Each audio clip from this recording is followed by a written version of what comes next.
Hello ladies and gentlemen, welcome to SteamPlay, and this is Realm of the Mad God. Now this is a MMO with a fairly unique art style, gameplay style, and genre, surprisingly. It's a very unique game, but how it goes about certain things is a little bit arguable, but I'm sure you'll see what I mean in just a moment when I hit play. Ah, I've actually got a rogue. There you go. Okay. So here's your first problem right here on this screen. See this? This is a currency that you cannot... Oh wait, what's this? Hold on. Oh, yeah. Okay, this also proves my point. As you can see, it's sort of everywhere. This currency here is not available in-game. You get a small amount to start with, but other than that, you cannot get it. This is a pay-for currency. I'm not sure about the prices, so I can't really talk about that, but this game has huge pay mechanics. The game's completely beatable without it, but there are certain perks that you will not be able to get.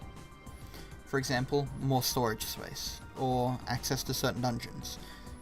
Apparently. I'm not sure about the dungeons, however I am sure about the storage space.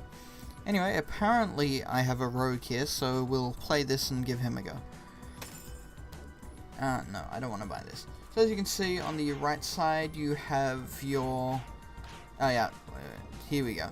Okay, the entire introductory area. All of it.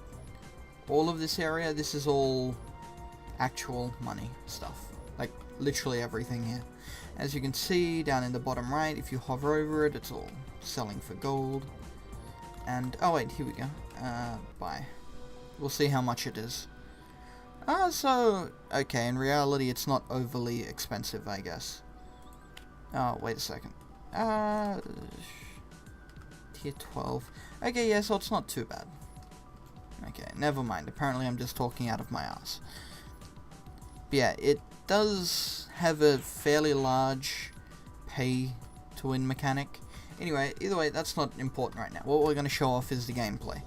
So, as you can see, up in this northern courtyard, there will be little portals, and these are pretty much the realms of the game.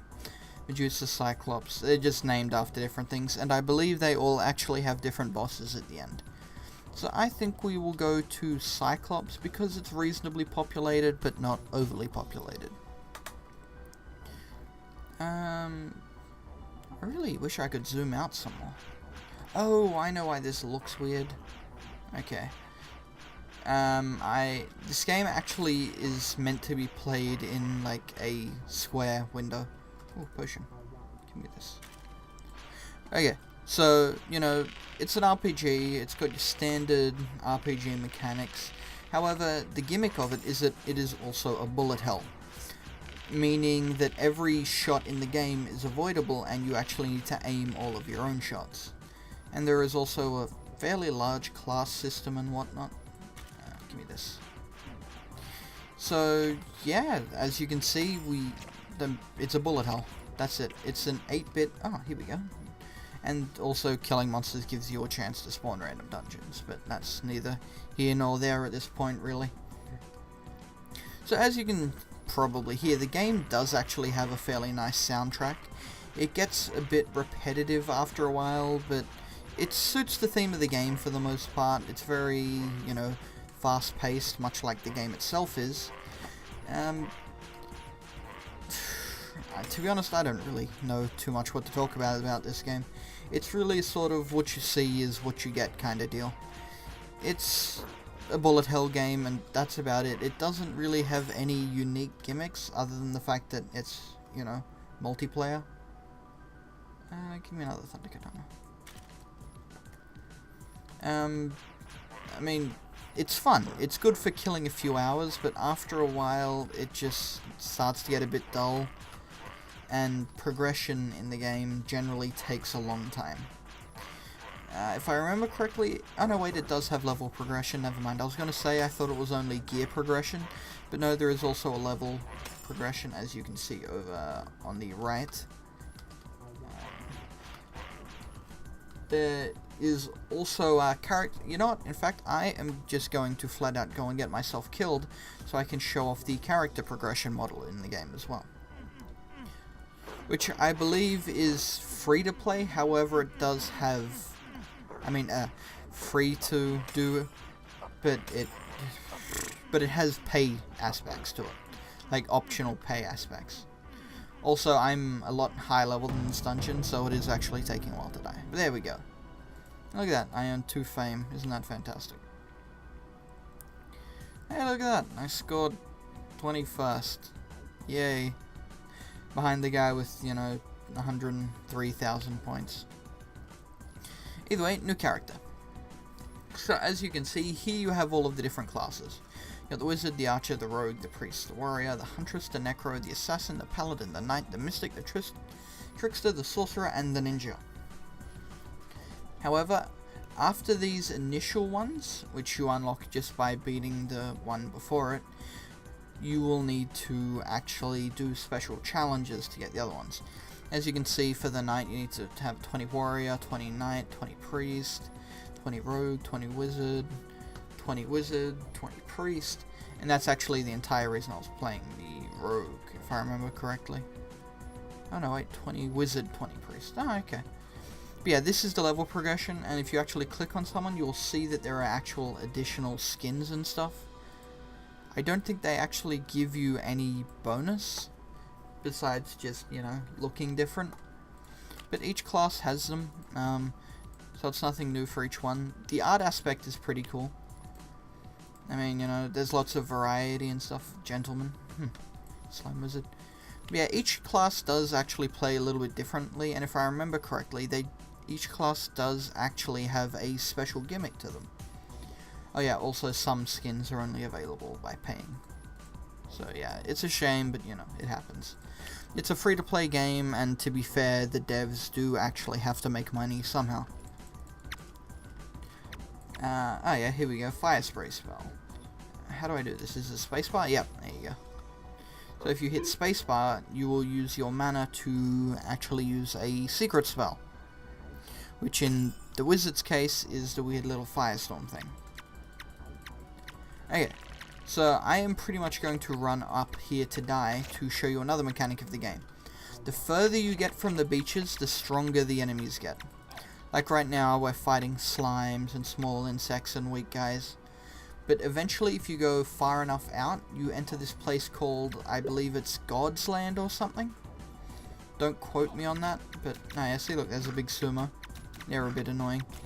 I believe it's called God's Land or something similar, and that's essentially where the end game takes place. You'll find potions that buff your stats and things like that, essentially just to survive further. The whole point of the game is pretty much the leaderboard aspect. See who can get the furthest and who can get the most fame in one run. As you can see, I'm only on 81 fame compared to these people with like hundreds of millions of fame. So it's kind of crappy, but it happens. I mean, you gotta learn how to play the game, God forbid, right? I think I've also just wandered into another beach.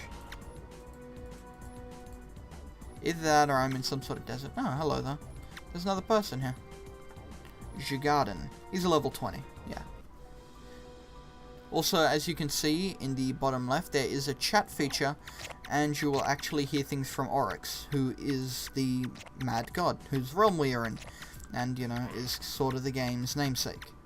Also, yes, this is in fact another beach, which means we have essentially gone in a large circle, and I have leveled up. I was trying to see if I could show off, God's Land or whatever the hell it's called, but it seems like I'm not going to have much luck with that.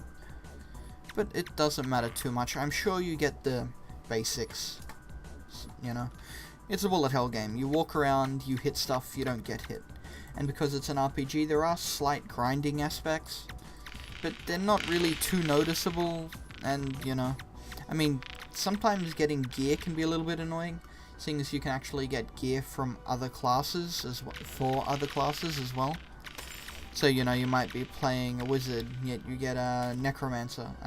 Wizards and necromancer use the same stuff, if I recall correctly.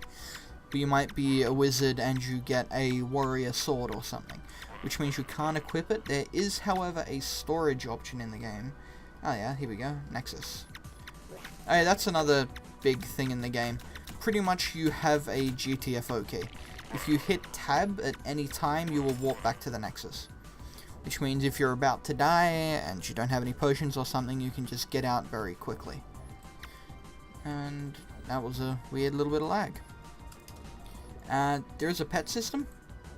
I wouldn't know too much about it because I've never actually used it before.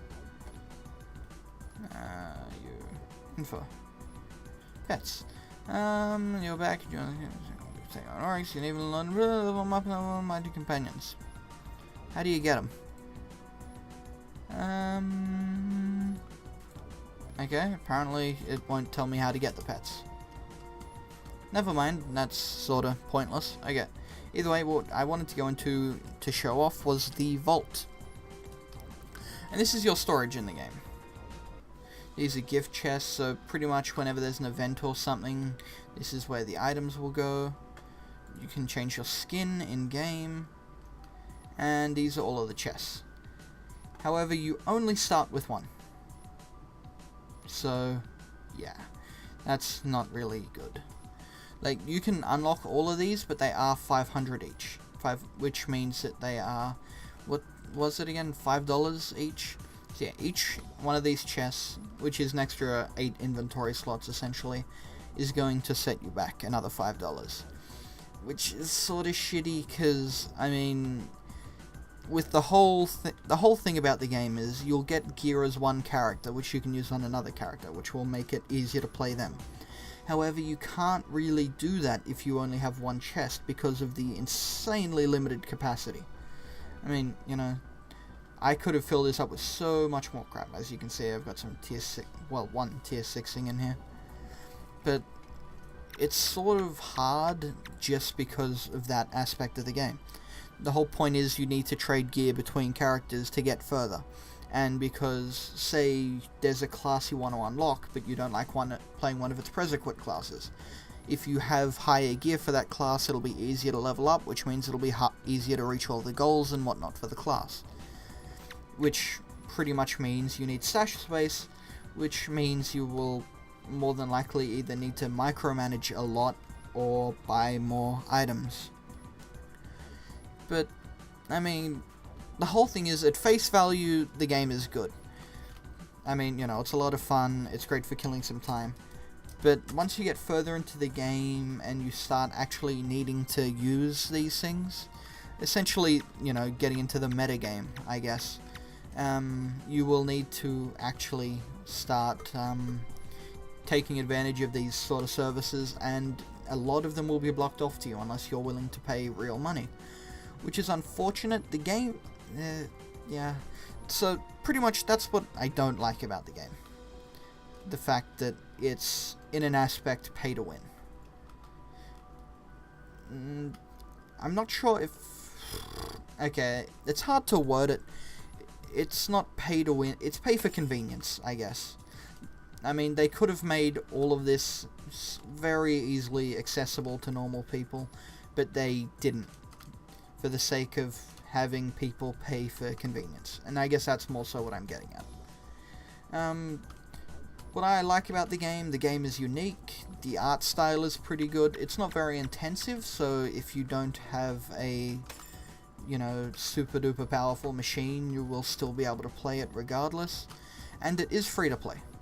So, you know, if you want to sink a few hours of your time into playing some, you know, random internet game, I would suggest this. However, just know that there will be certain gates locked behind money, essentially. Either way, though, the game's got good music. Like I said, I like the graphics. The whole, you know, shoving cash down your throat, you know. I mean, well, real cash down your throat is sort of bad. As you can see, like, literally the entire starting area of the game is surrounded by real cash items. There is not a single thing here that isn't going to be. Mystery box shop. Yeah, see, look at that. It's all more gold stuff. And look at this, hold on. It is purposely 51 because they start you with 50 gold. And that is insanely shitty. Like, it could have been 50 and you could have gotten a freebie if you were just starting. It's things like this one that annoy me more than anything else. They give you a small amount of the pay-to-play currency, but it's too little to actually be used on anything. Which is just a really terrible way to go about your business. But, I mean, that's my opinion. Other than that, though, it's a good game, it's fun, it's free to play, and if you want to kill a few hours, I'd suggest it. I'll link to the Steam page in the description, but other than that, I mean, just try it for yourself. You'll forge your own opinions on, you know, the cash shop and the pricing and everything. So, either way, thank you all for watching, everybody, and until next time.